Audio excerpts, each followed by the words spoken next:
Hi, Juno News. Alexander Brown joining you again for another episode of Not Sorry. Thrilled to have you here. I'm the director of the National Citizens Coalition, writer, campaigner, columnist, big tent guy. It means a lot to be a part of this audience and here with you today.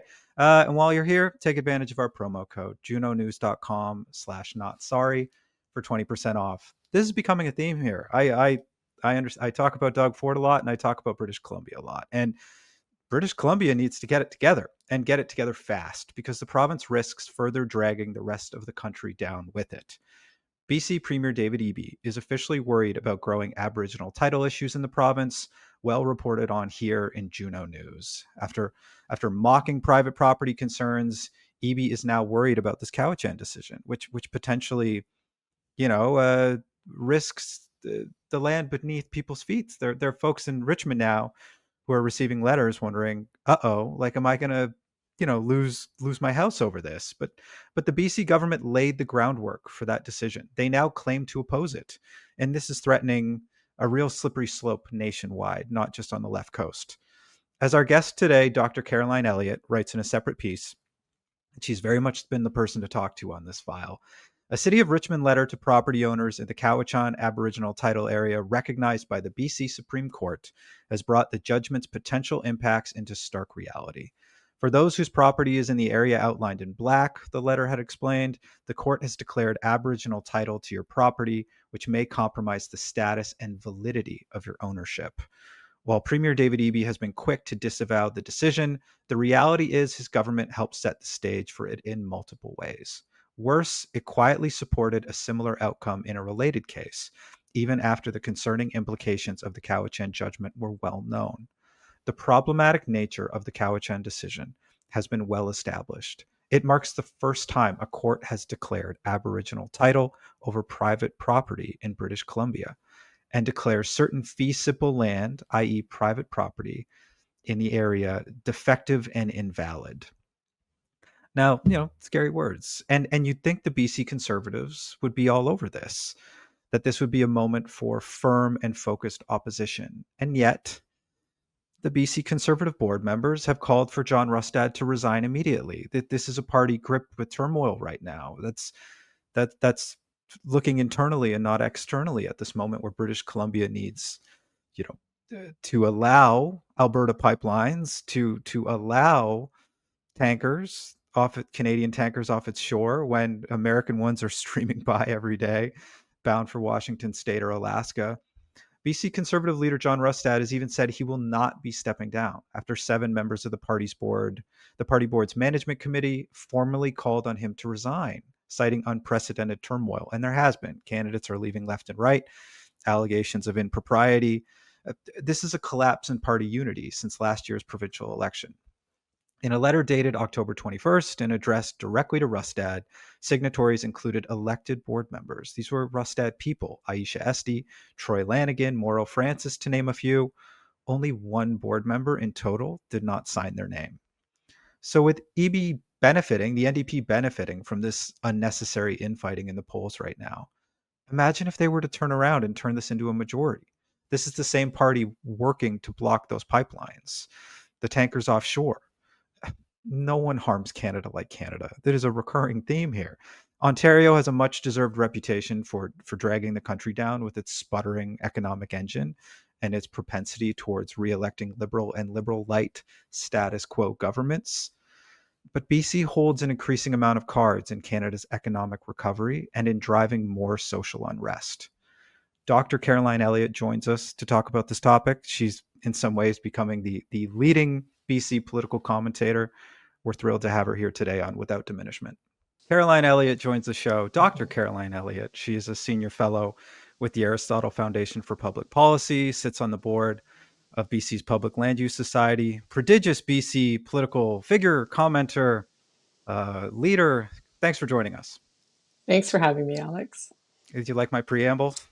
Loved it. It was good. Okay, good. So the Cowichan decision continues to worry many people. The broader implications.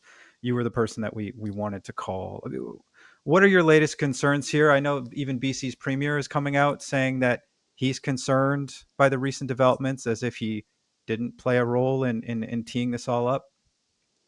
Yeah, I think teeing it up is exactly what he's done, right? He's done numerous things that kind of, I would say, laid the groundwork for this decision. So he's taking issue with it now. But probably the most important way in which he did it was he he set the policy precedent of overlaying Aboriginal title over private property Yeah. himself, voluntarily on Haida Gwaii. Despite a whole bunch of concerns raised about that by lawyers, by people worried about democracy, people worried about private property, he went ahead and then quietly had his lawyers go to court without telling the public to actually effectively constitutionalize it, meaning that it's kind of out of reach. It was an explicitly stated goal of his to, and the transcripts show this, to make it so that future democratically elected governments can't actually readily undo what he did in Haida Gwaii. And remember, in Cowichan, the big problem is that it was the first time the court had overlaid Aboriginal title over private property. David Eby not only did that voluntarily through his own policies, but then went and sought a consent order from the courts that makes it very difficult to undo. So for him to be claiming some level of concern about this is a bit rich, I think. Now, Caroline, you would think at this moment in time, the BC Conservatives would have it all together. They would be standing strongly in opposition. They would be focused. They would be looking outward, not inward. And yet is now a board in upheaval, a party in upheaval. The timing of this seems terrible on many issues. I think of the threat of the NDP being able to skate on these issues. Heck, call another election. And so BC Conservative leader John Rossett has said he will not be stepping down, despite members of the party's board, the management committee, formally calling on him to resign, citing unprecedented turmoil. And there has been. There's candidates are leaving. There's arguments about the direction of the party, about the ethics behind the scenes. We know that there are good people working for that party and who really want to be a part of change. But this seems to be taken on water pretty quickly. In a letter dated October 21st, addressed directly to Rustad, signatories included elected board members like Aisha Esty, Troy Lanigan, Satya Peter, Mauro Francis, who was a great candidate in the Lower Main. What do you make of this? Why are you concerned? I honestly feel very frustrated as a British Columbian. I look at the Yeah. unprecedented fiscal mismanagement, the debt, the deficits that the government's running, the debt that they're piling up for future generations to pay off. I'm looking at the economic devastation of this province, the lack of investor certainty. And of course, you've got these huge threats to private property, some really clear signals through Cowichan and other issues that show that the government's approach to reconciliation is just not going to work. So you have all these issues piling up. And there comes a point where you have to ask, is our party turmoil being the story that getting in the way of being an effective opposition holding this government accountable? And I think that's what's happening. So it doesn't really matter, I don't think, how hard you've worked or how good of a person you are, or how much you might feel you've earned that leadership position. At some point there really is a point where you have to think about the province, because this is existential for the province. If the NDP continues down this path, we've got to get back in control of what's happening here. And I think that's not going to happen under the current circumstances. Yeah, and I think of this as a moment, even if you were putting aside Cowichan and all those concerns, some of the issues with there's of course well-meaning reconciliation, and then a reconciliation kind of industrial complex that I think folks have reasonable concerns about. This is a moment to be getting those pipelines to the Pacific Northwest coast. This is a moment to be amending tanker bans when American ships are passing our shores every darn day, bound for Alaska or Washington State, but we're continuing to cut off our nose to spite our face. And it brings to mind to me as well the situation federally right now, where we're seeing a little bit of conservative infighting in these sort of warring consultant camps, this unbecoming behavior, when the Carney start is something that we should be litigating for young people. We're seeing same old on so many files. And so on that same old and wishing for better, Ginny Roth in The Hub this morning wrote a terrific piece that sort of described large swaths of the conservative scene in Canada right now. And here's looking at you, Ontario and Atlantic Canada, as amorphous status quoism. that such an approach is better at holding power than winning power. It, we're in a moment of culture shift on the right. Some of the old guard seem to take issue with some of the younger rabble, ourselves included. Where do you fall in this cultural moment? Do you want to see a bolder kind of common sense conservatism, or just a safe conservatism that continues to play nice on these files? Well, I think there's an old guard who really is committed to the idea that we can keep talking about things like fiscal discipline and economic development and deregulation and tax cuts and somehow set this province and this country back on the right path. And those things are important. Of course they are, right? Nothing does better with a bad economy. You can't leave, future debts for our kids to pay off. Like, that's all, it's incredibly important. But there's a whole shift, I think, in terms of the motivating factor of the new right in understanding the impact that a decade or more of progressive policies just being kind of making their way into our courts, our legislatures, our institutions, universities, schools, elementary schools, where that actually has an impact too in terms of how we see ourselves as a society, right? How we relate to one another as British Columbians or Canadians. And I think that's a really important piece that some of that older guard, if I can call them that, are missing. And it's, we have a whole generation of kids going through an education system that tells them they have to become active decolonialists. You have them being told that the land they stand on isn't theirs. You have them being told, you have parents being treated under the banner of SOGI as though they're kind of a problem to be solved and not as the absolute authority on the best interests of their children, because that's what actually motivates parents. And I think that people don't realize how important these things are to regular folks going about their lives. And they say, oh, people only care about pocketbook issues. They only care about these. They actually care about society and the fabric that kind of holds us together.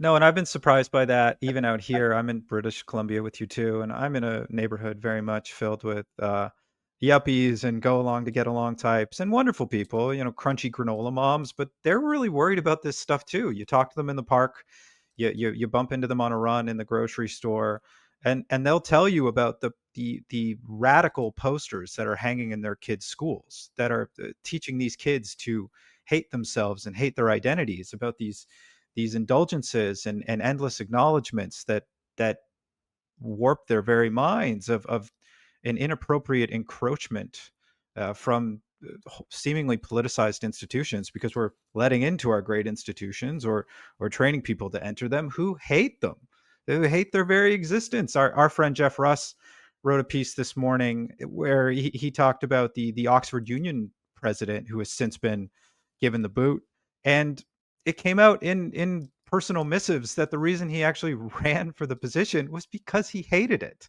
He wanted to sort of eat it up from the inside. And so I think of your previous articles and videos on say park closures to non-Indigenous visitors.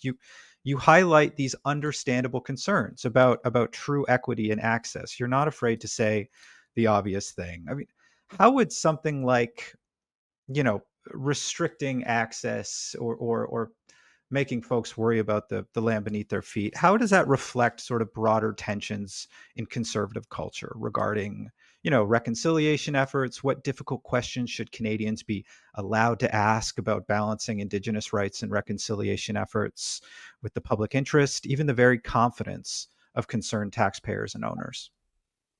Yeah, that's such a good question, because I think for a long time, parties on the right have been actually afraid to talk about these things in a way. But that's good policy comes from constructive, critical discussion, right? And I think that this particular file has gone unchallenged for so long. Like, if you look at the UN Declaration on the Rights of Indigenous Peoples, which I personally believe needs to be repealed, it's behind a lot of the problematic policies that the government has implemented in BC. That was not unilaterally, it was unanimously voted on in the BC legislature. And that was done at a time when it was kind of considered unorthodox to venture outside those boundaries. And we've done that so many times. Look at mass immigration federally, right? Where it went unchallenged for so long. And now it's gone so far that it's going to be very, very hard to walk back in terms of its impacts on young people, especially, but others as well, including newcomers who come here under this great promise of Canada and then realize, like, it's, horribly expensive and difficult for a whole range of reasons. So Yeah. that's the product of not fighting these battles. And I think that's where this new right, very much a younger new right of conservatives, are coming forward and saying, no, let's actually talk about these issues before they become like this, and we'll get to a lot better place sooner. And politics is downstream from culture. Like, I think of another aphorism, which is, you may not be interested in politics, but politics is interested in you. This all stems from somewhere, right? There's been a kind of cultural abdication, and in that sort of space, you feel all kinds of bad ideas and bad trends. I even think coming out of the pandemic, where the federal conservatives, as you mentioned on immigration, like they were going to bat reflexively for the army of foreign students we started to want to send home, because they were in attendance at fraudulent schools. Like, there were MPs, federal MPs, maybe well-meaning, who were going to bat for schools that are, strip mall colleges where you study business management or illegal trucking, and you're making everybody unsafe on the roads. And so there has to be a kind of correction, a kind of continued home for these sort of conversations, these spaces that grow. I think of the terrific work here at Juno News, where I get to have regular conversations with well-meaning people and not be worried about getting canceled. And so my question to you would be this: the the criticism of your kind of response and our comments and this new right has been, well, winning is first and foremost the most important thing, but you can't win that way. Uh, Can conservatives win also waging, let's say, the kind of culture war that's worth having? Well, look, I think not only can the conservatives win, in part by fighting some of these more cultural battles, but is actually essential to its success should they win, and moving forward in terms of actually bringing Canada and British Columbia along to where they need to be. So, I think that there is out there a quiet but very strong majority who are just common sense people who understand that you can't have things like mass immigration go unchecked and putting pressure on housing prices and services and so on. They understand that you can't have private property rights thrown into question, right? They understand that people need to be speaking up on these things. I can't tell you, just from the work that I do, how many moms come up to me at school when I'm picking up my kids and say, I completely agree with you. They may whisper it, but they say it because they feel it. And I think it gives them license to say it out loud themselves. So Yeah. I think people really underestimate that aspect of it. The other thing I would say is I do believe that a lot of these culture kind of issues, culture coded issues, are actually very much linked to the pocketbook economic issues that the older guard that prioritize, like things like this idea of replacing equality of opportunity, which everyone agrees with in our movement, with things like social justice derived equity, right? That there's no way that doesn't lead to an acceptance of higher taxes and high redistribution and a lack of investor confidence and unchecked spending on programs. Like, these things are actually linked. Like the cultural enablement, the enablement around the drug culture, this idea that your ethnic background has something to do with your level of culpability with a crime that you might commit. These have direct links to public safety and disorder that people are concerned about just at a basic level. So many of these issues that people think are kind of less relevant to regular people are actually having an impact in their day-to-day lives. And I think that's right, the land issue being a significant one when it comes to ensuring that there's a level of certainty for a good investment climate and therefore a strong economy. Like there's so many linkages between these things, and I think it's people really oversimplify it by saying we should talk about one or the other. They're in many cases the same thing. It sure feels that way. Dr. Caroline Elliot, thank you for joining us. There's so much to fix. There are, let's say, conservatives who need to get it together. Thanks for joining us today. Thank you for having me.